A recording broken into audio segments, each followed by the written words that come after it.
কোন নারী তার স্বামীর কাছে যদি অযথা তালাক চায়, একটু ঝগড়া হতে না হতে বলে ঠিক আছে তো আমারে কিভাবে বিদায় দিবেন দিয়ে দেন। আইয়ুমা ইমরাআতিন সাআলাত যাওজাহা আত-তালাক ফি গায়রি মা বাসিন, কোন নারী তার স্বামীর কাছে যদি অযথাই খালি তালাক চায়, কোনো কিছু হতে না হতে, ঠিক আছে আমারে কিভাবে বিদায় দিবেন, আমার আব্বারে ডাক দেন, ডাক দিয়া বসেন, বসে না কিভাবে আপনারা কথাবার্তা বলবেন, মানে উদ্দেশ্য হইল ছেড়ে দেন, আল্লাহ হেফাজত করেন। রাসূল আকরাম সাল্লাল্লাহু আলাইহি সাল্লাম বললেন, এই নারী, যেই নারী তার স্বামীর কাছে কোনো কারণ ছাড়া অযথাই মানে কিছু হইতে না হইতে বাস তালাক চেয়ে বসে, নবীজি বলেন হারামুন আলাইহিন্না রাইহাতুল জান্নাহ, তাদের জন্য জান্নাতে যাওয়া তো দূরের কথা, জান্নাতের ঘ্রাণ তাদের নাকে আসা হারাম। ফামাররা আলান নিসা, নারীদের পাশ দিয়ে আল্লাহ নবী গমন করলেন, নারীদেরকে লক্ষ্য করে বললেন ইয়া মাশারান নিসা, হে নারী সম্প্রদায়, তাসাদদাকনা, তোমরা বেশি বেশি সদকা করো। নবীজি বললেন তোমরা কেন সদকা করবা জানোনি? ফাইন্নী উরিতুকুন্না আকসার আহলিন নার, আমি দেখছি তোমরা বেশিরভাগ জাহান্নামে, আমাকে দেখানো হয়েছে তোমাদের বেশিরভাগ তোমরা জাহান্নামে, আমাকে দেখানো হয়েছে। নারীরা প্রশ্ন করলেন বিমাদা ইয়া রাসূলুল্লাহ, হুজুর আমরা জাহান্নামে বেশি, এটা কেন আপনি দেখলেন? নবীজি জবাব দিলেন দুইটা অভ্যাস তোমাদের মধ্যে আছে, বদ অভ্যাস। এক নাম্বার তুকসিবনাল লাইনা, কথায় কথায় তোমরা অভিশাপ দাও, তোর উপর ঠাড়া পড়ুক ইত্যাদি, এই জাতীয় শব্দ না, এগুলো না বলা, সন্তানকে না বলা, কাউকে না বলা, অমুকের মেয়ের নাকি বিয়ে ঠিক হয়েছে, কিছু নারীদের অভ্যাস, হ্যাঁ আচ্ছা দেখে শুনে নিছে, হ্যাঁ আর কোয়েন না, চিনি তো আমি ক্লাস 5 থেকেই চিনি, এই সেই শুরু হয়ে গেল।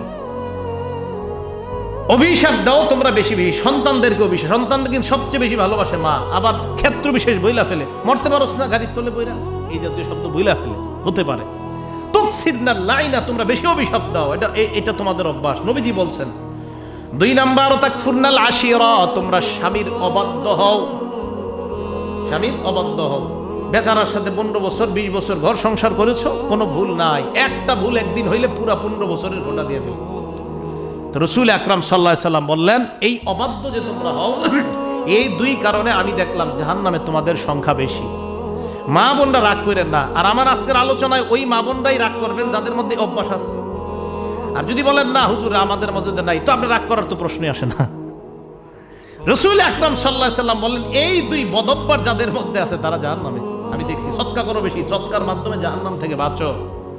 তো রাসূল আকরাম সাল্লাল্লাহু আলাইহি সাল্লাম বলে দিলেন এই অভ্যাসটা তাদের মাঝে বেশি।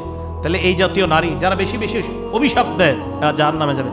আরেকটা হাদিস পড়ার পরে তো আমি চিন্তিত, কি চিন্তিত? আমার আম্মা নিয়ে, আমার বোন নিয়ে, আমার বিবি নিয়ে, আমার মেয়ে নিয়ে আমি চিন্তিত। আপনারাও চিন্তা করা দরকার। ইবনে মাজার 1584 নাম্বার হাদিস। ঢাকা শহরের কথা জানি না, দেশ গ্রামে একদম মাটির মধ্যে গড়ায়া একদম আপনার পুরা দুনিয়া উলট পালট করে ফেলে নারীরা। শহরের অবস্থা আমি জানি না। 1584 নাম্বার হাদিসে নবীজি বলেন লাইসা বিন্না, তারা আমার উম্মতের অন্তর্ভুক্ত না।